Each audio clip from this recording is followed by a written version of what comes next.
Hi, everyone. This is Marinda Migueli. I'm the Partnerships Manager at Pro Bono Net, and you are joining the Law Help Interactive, or LHI, community call.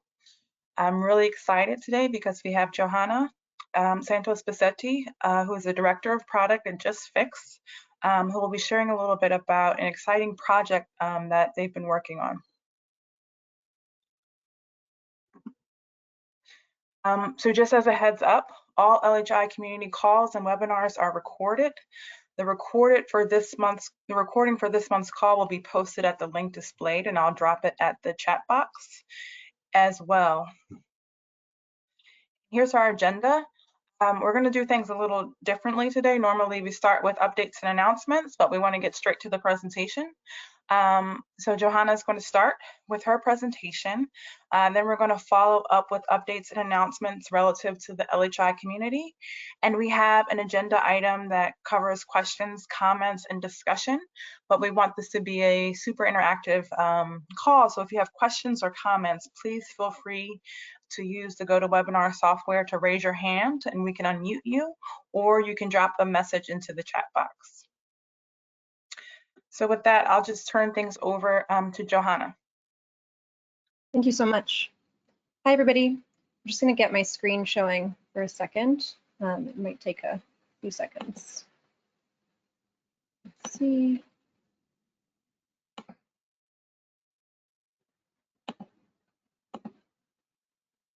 There we go.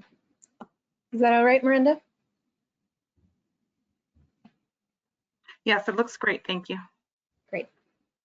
And I'm actually going to stay in this non-presenter mode. I know it's a little unorthodox, but it helps me to have the little preview of what's going to come next easily visible. So my name is Johanna Santos Bassetti. I'm the Director of Product at JustFix.nyc. We're a New York City-based technology startup that works in the housing system.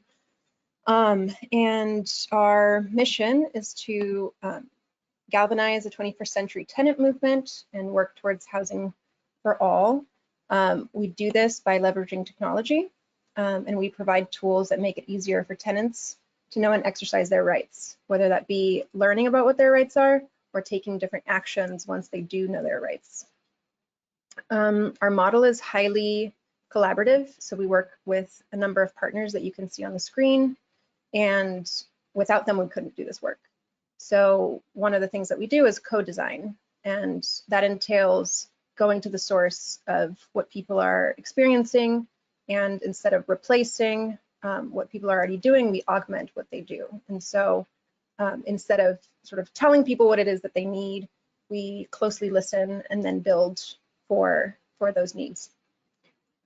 Now, the tool that I wanted to talk about today is based on helping people submit what's called an HP action in New York City. There's housing courts, and an HP action, which stands for Housing Part Action, is a tenant-initiated case to stop repairs, to get repairs or stop harassment or both. And it's an interesting type of case because, of course, housing courts are now essentially eviction proceeding machines, and so there's a tiny sliver, essentially 10% of cases that are initiated by tenants, and the process is really complicated, and 90% of tenants are not legally represented.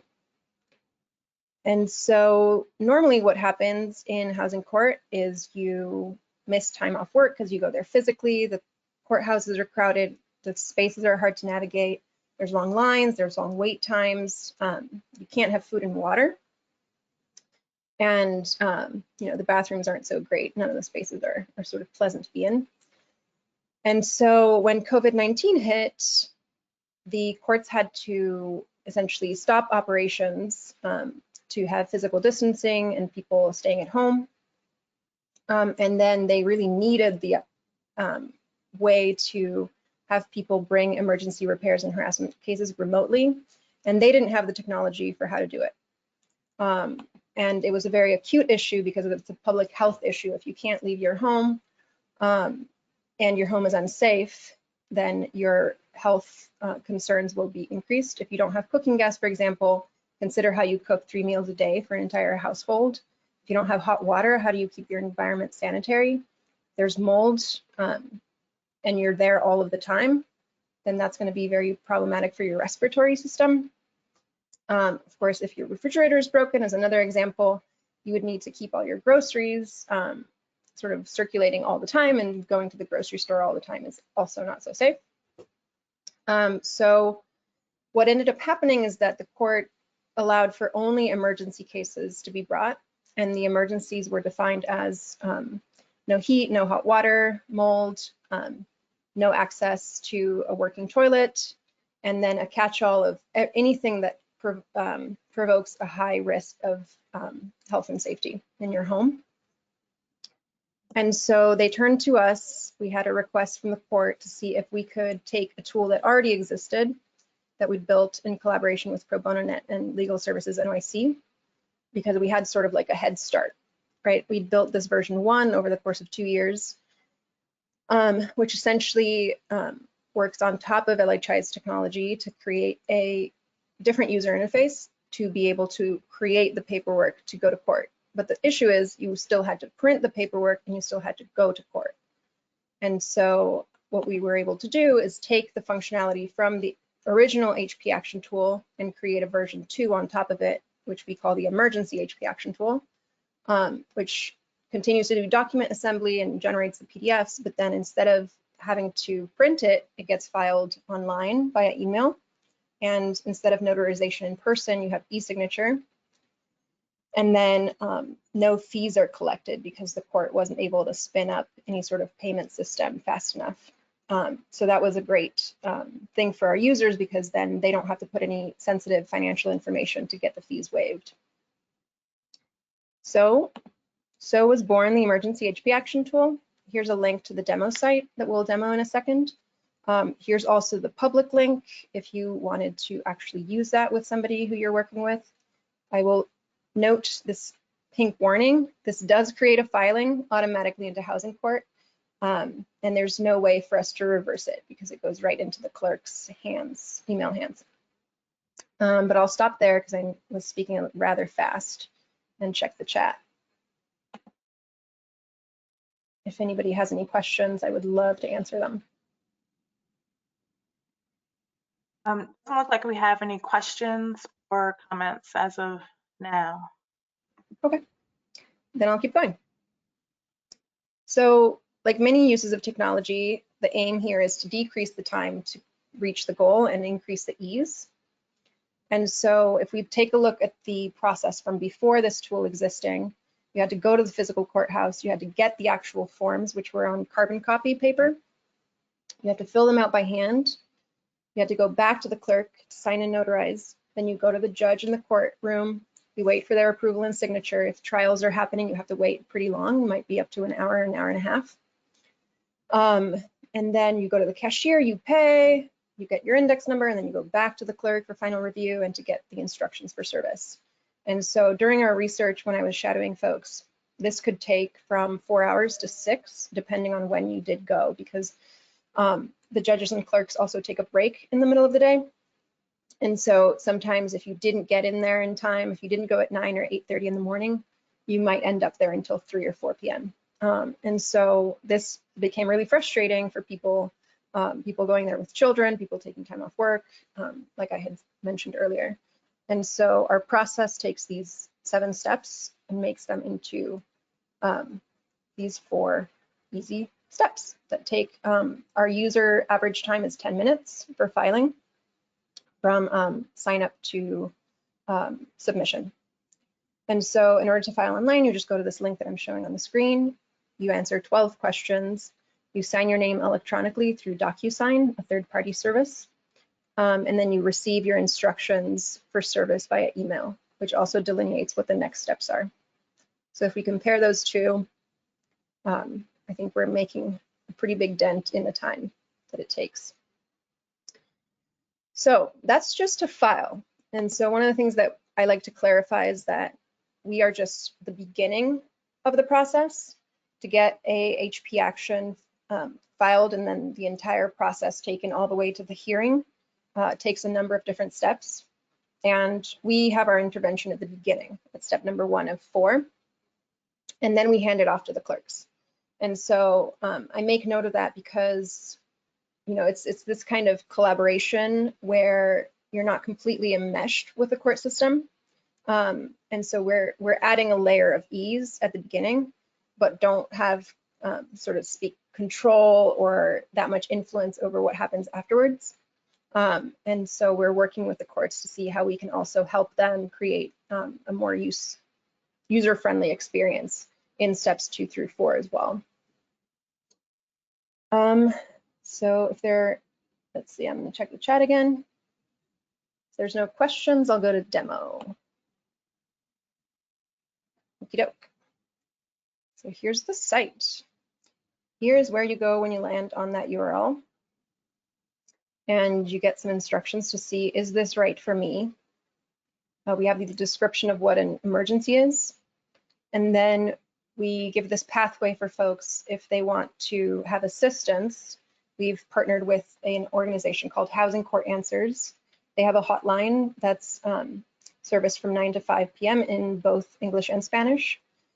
And we collaborated with them to create a support guide, so to speak. So they have the tools to then be able to walk someone through using the tool, which I'll explain more in a second.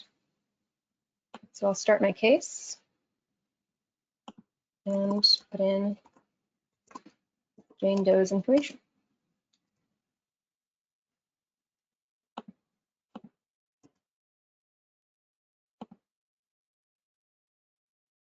We asked some questions about types of leases, and then throughout the tool, we give information, know your rights information, such as this pop-up, informing people what their rights are and sort of giving them little hints along the way.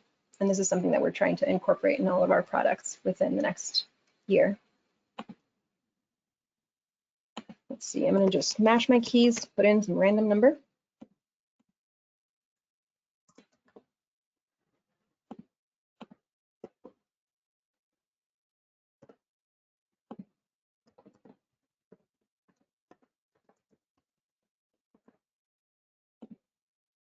Okay. And then there's this typical email verification step that I'm just going to go to Jane's email and verify. This is, of course, because we send you legal papers. We want to make sure we're sending them to the right place. And then I'll go back to the demo. And here we get into sort of more descriptive instructions. This will tell you what every step is that you'll need to take. So step number 1 is what we're doing in the tool. And then the way that the following steps work all the way to the virtual hearing. First, the clerk will give the paperwork to the judge, and the judge will approve or disapprove the case. If the case is approved, the clerk emails you a copy of the signed paperwork. If the case is rejected, then the email will let you know why. And then once you get the signed paperwork, you need to do service. And so in these instructions that we send via email, we explain how to do that. And then there's this one interesting thing about the way that things are working in COVID right now is that because of the emergency context, any case that's considered an emergency is actually assigned an attorney. And so that's step number 5. And then there's the inspection if you're suing for repairs, and then there's the virtual hearing. So people don't have to go to the courthouse in person. So we'll get started. Here's where you choose if you sue for repairs or harassment, or both. So I'm going to choose both so you see all of the screens. And we have 6 predefined emergency conditions. So let's say no heat, no gas. And then you can put up to 3 custom issues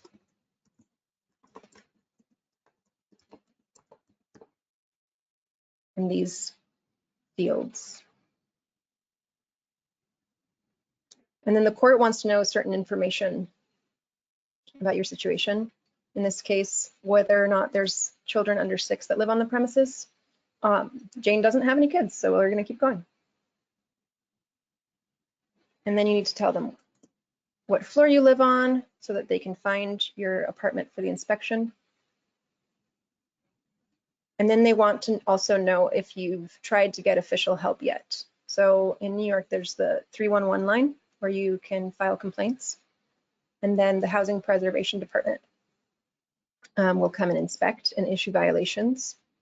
And this will help the court to understand how far in the process you've gone already on your own.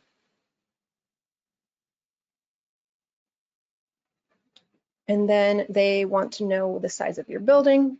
This is related to harassment. And then the allegations that you have about harassment. I'll pause here and make one note. One of the things that the tool does is, of course, make it easier to understand not only the steps, but the content of the forms themselves. And so in the paper forms, the place where you tell the court what harassment you've been experiencing, it's very long text and very much legalese. And so what we did is we worked with a course from Columbia University, and they, over the courses of a semester, researched that language and turned it into plain language that's more intelligible.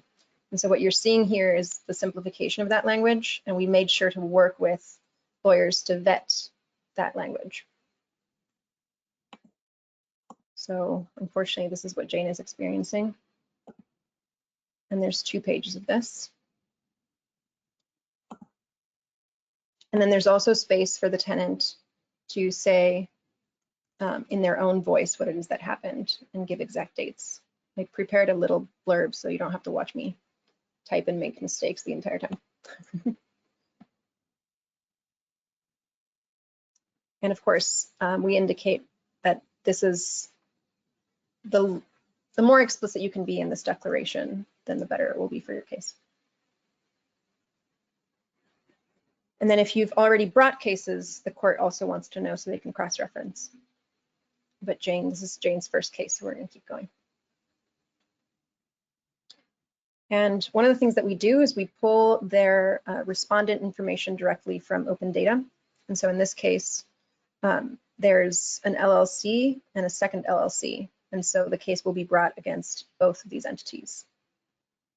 And we had a lot of feedback from people saying that sometimes tenants actually would like to be suing somebody else than what we determine. And so our engineer just made this live last week where you can provide your own details. But in Jane's case, we're going to go with the details that we pulled from open data. Ooh, this one's fun.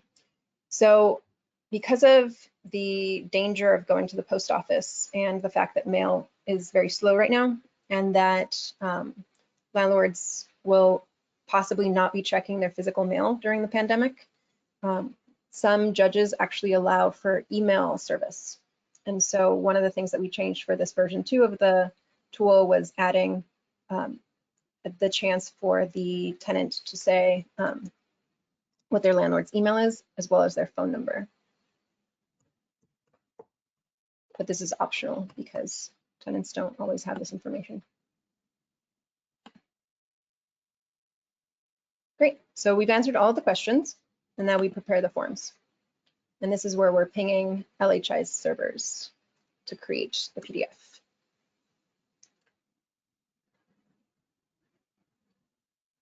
Awesome. And now we give the tenant a chance to preview the forms to make sure that everything's right. The form packet actually begins with instructions for the clerk. So we're saying, please, if it's accepted, send this back signed. If it's not, then send it back with a rejection reason. And then we put the contact details for the parties involved straight into this cover sheet so that lawyers, if they get this, have easy ways to contact both parties. And then this is what the pro se forms are like. So you can see that it's a little hard to understand if you put yourself in the shoes of a pro se tenant. And we've just taken all of those more simply worded questions and determined where to place these little X's They're really tiny. So here's where Jane's harassment allegations are. And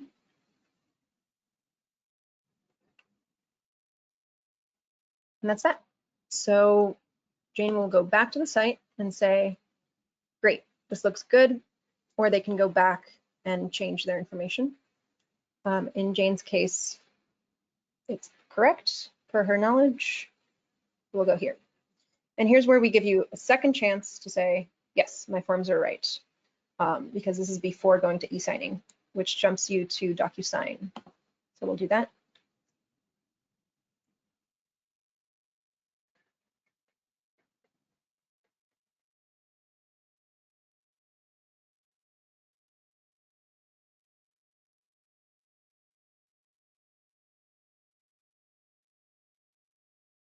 Oof, that was a long time. I was sweating.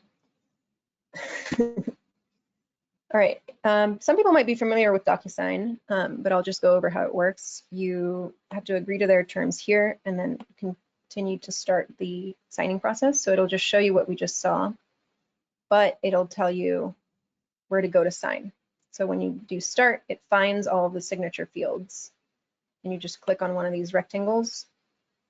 And DocuSign takes the name of the person trying to sign and gives an initials, sort of cursive representation, and a full name representation. It also allows you to draw. So say Jane wanted to use, this is very challenging, her own name, or Jane could upload an image. I generally recommend that people just choose the one that's generated. It's kind of pretty. And then you just click on all these orange, yellow things. You don't have to do the choosing again. Just keep going. And this last paper is an affidavit to waive court fees, which we worked with the courts to allow to have simplified without asking for the tenant's financial details. And so you can just scroll up. Here's the signature, and another signature, and we can click finish. And so this is where the email is triggered to the clerk. There's one email per borough in New York City. And then we confirm. And we provide the steps again that the tenant's going to be taking following this filing. If later on the tenant comes back and needs to refile, they can start a new case. And we provide more details, resources. So that's the tool. And then I'll just show you what the service instructions look like, which we also collaborated with some lawyers to do. I'm definitely not reading them because they're extremely long, but we couldn't figure out a way to make them shorter. So we did our best to use plain and friendly language and read in places where people really need to be paying attention to it. And then the instructions are specific to your borough. So you get the specific email and phone number of your borough and specific to your type of case. If you live in private housing, the serving instructions are more complex because it's done by mail. If you live in public housing, right now there's a complete exemption of mailing service. And so you just serve by email. And so the instructions are more simple. But Jane's case is private housing. So we annotate these screenshots, letting the tenant know where they can find that information. Then we provide visuals of the kind of mailing slips that they'll need. And that's that. And then I'll go back to the presentation, but I will definitely stop here to answer questions. So again, if folks want to raise their hand, I can unmute you if you want to tap a question in the chat box, or a comment if you want to talk about experiences in your jurisdiction. Looks like we have a pretty geographically diverse crowd, so we want to hear from you, see what resonates, what would be helpful to have more details on. As you're thinking of your questions and comments, I have one to start things off. Johanna, you talked a little bit about this in your presentation, including, with respect to landlord addresses and the recent change that the JustFix engineer made based on feedback. Can you talk a little bit more about what the feedback mechanisms are for end users, from the clerks, etc.? Oh yeah, absolutely. I think that one of the things about feedback is we're, I hope, generally known as being very receptive to it in terms of like getting it. And so people, I think, essentially just know to reach out in any email that they see. Sometimes they email me, sometimes they email hello@JustFix, sometimes support@JustFix. And it all sort of ends up in the same bucket where we essentially have a ticket system like any sort of software making service, where we put in all of the ideas. If anything is urgent, then we raise it immediately. But we go and take all of the feedback that we have and create what we call insights and ideas. And then every couple of weeks, we look at them and prioritize them and put them into the roadmap. Does that answer your question? I feel like maybe there was more to your question than that. No, it does. Thank you. Oh, okay, great. So this particular type of feedback we've received via email from a number of lawyers, and also a couple of times from clerks who had to redo filings because the respondent wasn't appropriate.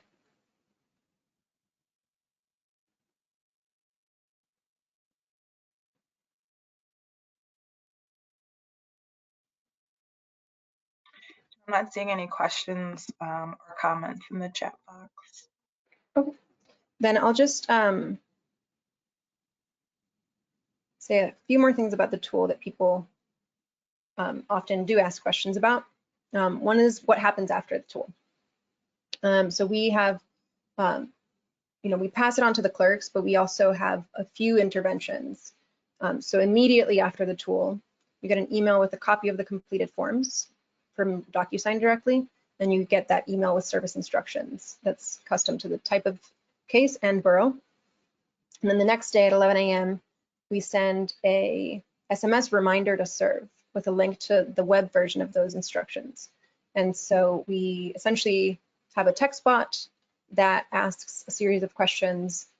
Hi, have you received those papers? Do you know how to serve? Do you need help? And takes them through sort of a decision tree to loop them back to those service instructions if they didn't understand. And then a few days later, we ask whether the tenant, also by text bot, has received a lawyer. And that helps both us keep track of who has and who has not received a lawyer, and also to see how efficiently and quickly the lawyers are being assigned, in case we then need to provide feedback to the court about the lawyer assignment system. And then some key points to keep in mind. We have a fair amount of time, so I won't go too fast. These are the referral points that we have currently for tenants to find the service. 311, the city and the court websites point to the service. Offices of elected officials, we've done a bunch of trainings, and so they also point people to the service. Housing Court Answers, which is that hotline that I mentioned. Legal services providers, organizers, and then we have traditional email marketing. And we create public trainings as well. Language-wise, it's only available in English right now, but one of our biggest commitments for 2020 and 2021 has been to do a lot of language equity work, and we're going to be having this translated in English in 2021, really. One thing that I will note with this is that the big challenge in creating language equity for a tool like this, if you're thinking of collaborating with courts or you're ever involved in such a thing, is that it has to be on sort of like both sides of the collaboration, meaning it's kind of useless for us to translate the tool if the court doesn't have support for Spanish speakers in this case. And so this language equity effort isn't just translation of the tool, it's also working with the court to be able to have support on their side. And whether that be the forms themselves are in Spanish or they're Spanish-speaking clerks, people are being pointed to Spanish-speaking lawyers. It all has to go sort of like through the pipeline, through the entire process in order for it to not be what I would consider somewhat what would you call it? Irresponsible, if that's not too alarming of a word. You know, we want to make sure that the technology we make isn't putting people at higher risk or at, you know, in peril of being in more what would you call it? Despair than they already are with their housing conditions.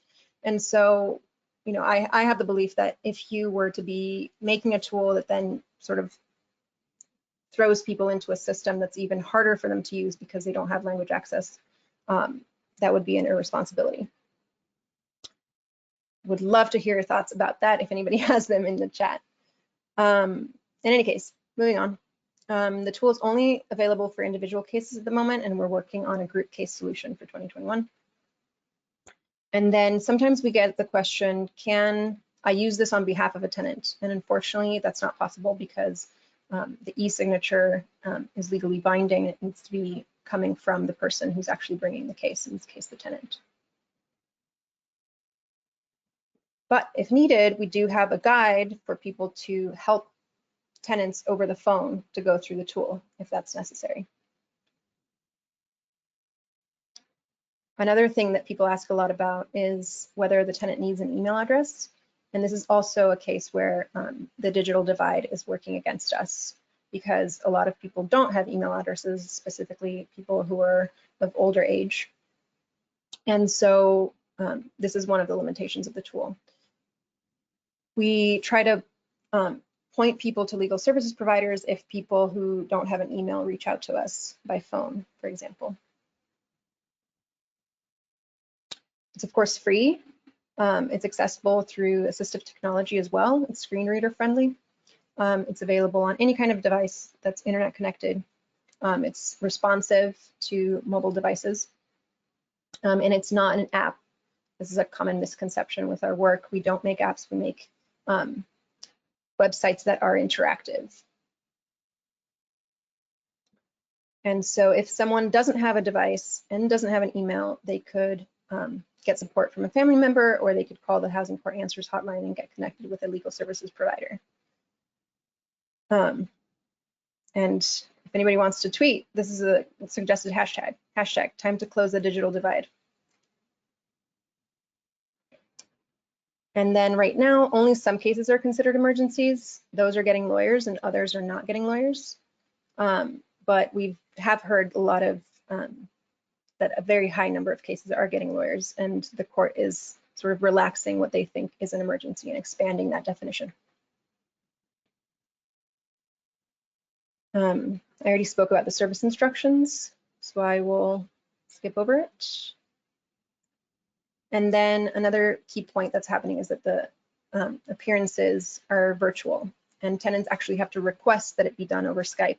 Some clerks write the instructions for doing the hearing over Skype on the forms, but we do suggest that tenants confirm those instructions with the court and provide the email and phone number to do so on the service instructions. All right, so those are the common questions that we get, and here's how it's going. As of today, we've had 1,219 cases since April 2020. I think this was launched the 24th of April. And that accounts for 52% of all of the tenant-initiated HP actions that happened in the city. And then here's the growth week over week. One thing that's interesting is we've had a little bit of a theory about this curve because it peaked in August and then it started going down and then it went up again and it went down again. So the moratoriums started ending and then restarting, ending and restarting around here. And so I would theorize that people started being more afraid about eviction around here. All right, so, whoops, excuse me. Johanna, can I just cut Yep. in? I'm sorry. You did get a question. I just wanted to raise it if that's okay. Yeah. What are your plans for expanding to other jurisdictions? As a non-lawyer, does jurisdiction mean like non-housing? Is that correct? I think I'm assuming they mean geographically. So do you have plans to expand to, say, San Francisco or? Gotcha. Yeah, actually we do have plans. We've been working on expansion strategy for about 6 to 9 months right now, and we're piloting a partnership in Los Angeles with a group called Sage. And we've been getting a lot of inbound requests for things like another product of ours that's a letter sender, or our open data product.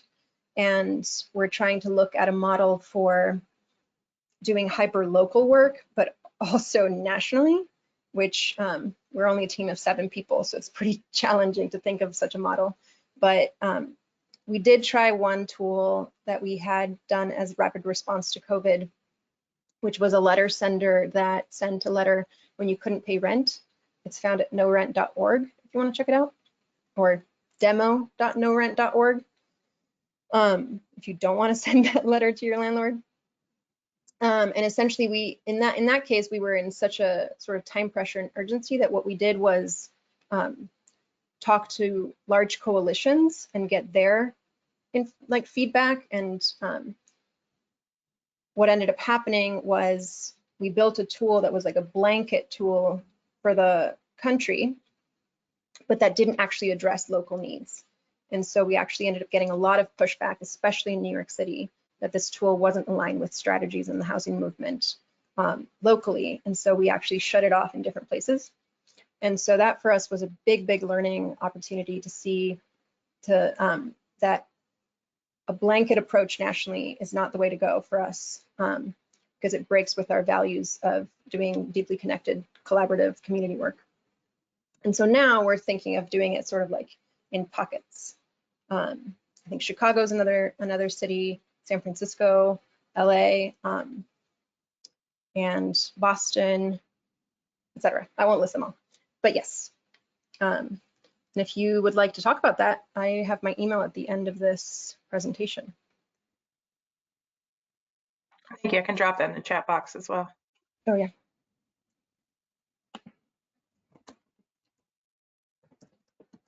Okay, and just as a follow-up, I'm in San Diego. We would be happy to discuss expanding the LA initiative. I will email you. Okay, I'll drop your email address. Awesome. Thank you, Jaime.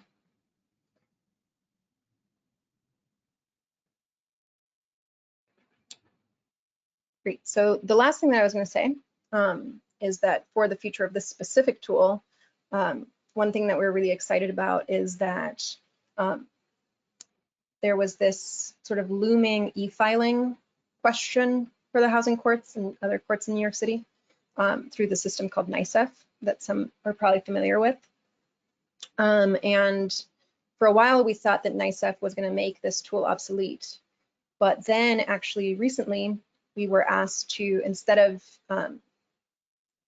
have the court send tenants to NYCEF, to have the tenants come to the JustFix tool and then us integrate with the NYCEF system.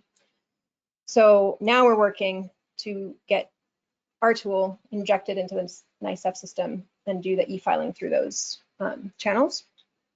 And then another thing that we really are pushing for in the future is that we share metrics with the courts, because right now we have no visibility into actually what's happening with these cases.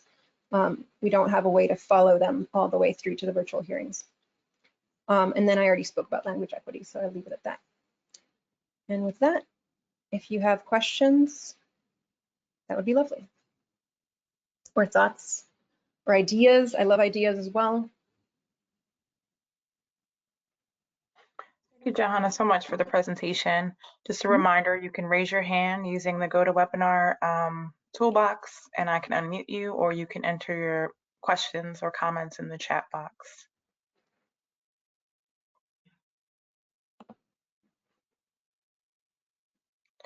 And while we're waiting to see if other folks have questions, I have another question for you. Awesome. And just wanted to call out the data you shared about I think it was 52% of all HP action cases were processed through JustFix.nyc. Just do you have a sense of, and talked a little bit about NYCEF, but what that means for the utilization of the tool moving forward, post-pandemic, post-eviction moratorium? There's a lot of things coming up, but that that level of utilization really struck me as something that will continue in the future. Just wanted to see if you want to talk about that a little bit more. Yeah, I think what's going to happen is we're going to end up integrating the tool with e-filing. And when the courts reopen, the tool is going to have to sort of like bifurcate and allow for the paper sort of version or paper path and the e-filing path. So we're covering all of the bases. And another thing that will happen, so that's with court openings. And then another sort of prediction that I would make is that with evictions coming back into play, one thing to note is that the lawyers that are being assigned to these cases are pulled from the pool of right to counsel lawyers who represent tenants in eviction proceedings.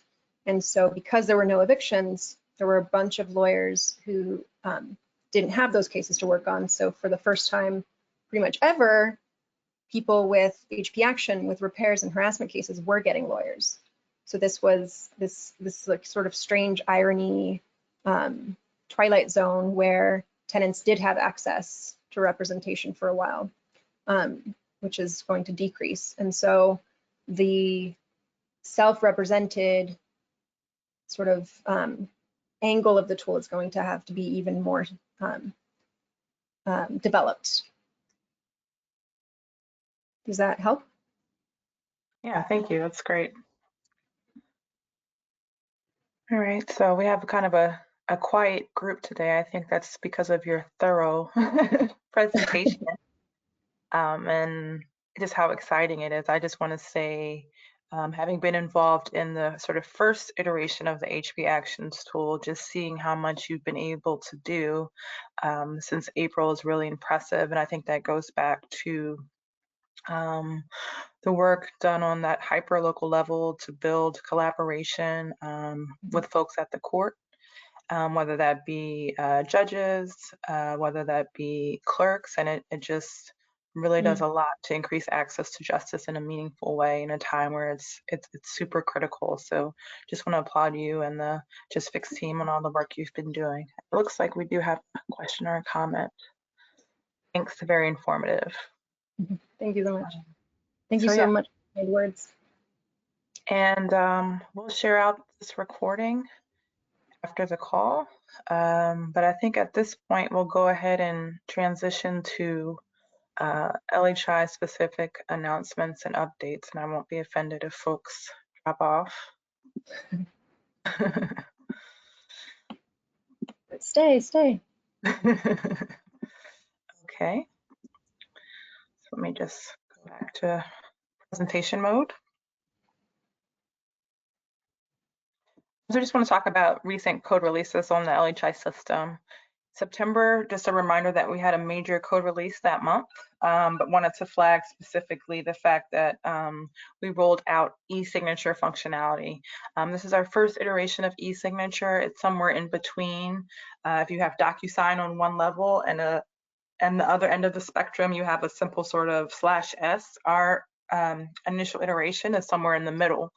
Right now, it's only working with LHI powered interviews that output PDF documents.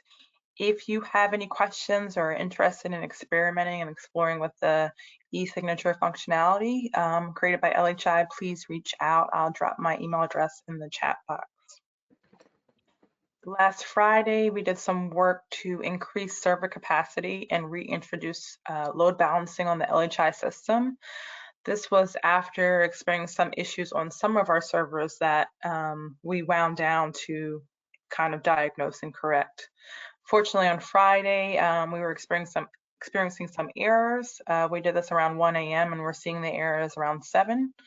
So we pivoted away from that work so as not to interrupt people during our peak business hours, which are 9 to 5 Eastern, more or less. So we are going to follow up on next steps there. We've increased server capacity on the server that is up to handle just the level of volume that we're experiencing. So we don't anticipate issues in the near future, but we do want to reintroduce load balancing and do so responsibly. We're having our next code release this Thursday. It includes a fix to resolve this issue with account creation and password reset errors. You might have seen reports of this where you see something on the site that says try to sign up for an account again in 24 hours.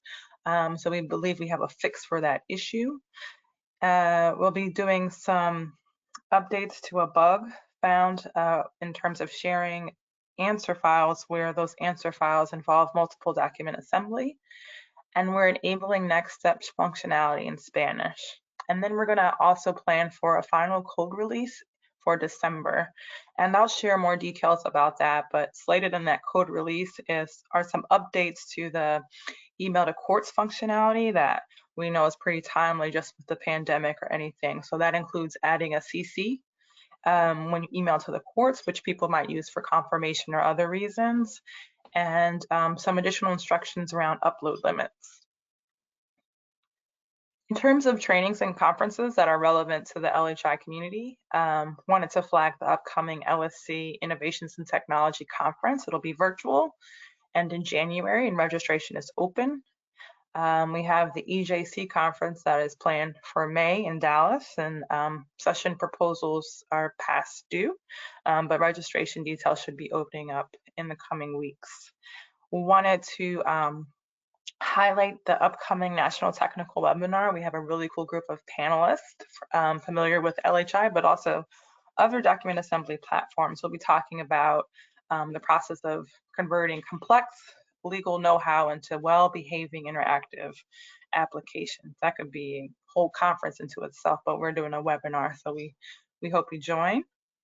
And just a reminder, it's hard to believe that it's about to be December 2020, but Adobe has an end of life for Flash players scheduled for December, so that means after that time, A2J4 interviews won't work.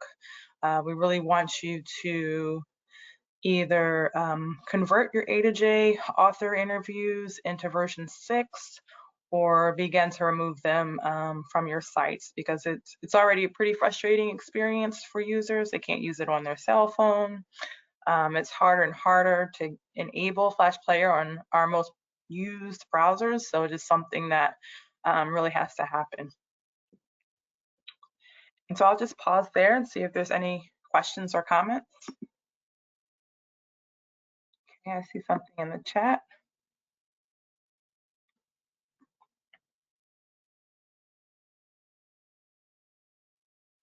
Okay, just some comments. So lastly, I'll just also shout out our next month LHI community call. And that's December 15th, and we'll be talking about reusing LHI content. So there are a lot of templates and interviews already available on the LHI developer portal. We'll be talking about how to reuse that for your local jurisdictions or even your own older content that you might want to revamp. So we hope you join us. And I'll be dropping some of these links into the chat box and staying on it to see if there's any questions or comments. Thank you so much again, Johanna, for joining us, and thank you everyone who came, and I hope you found it as informative as I did. Thank you so much for having me.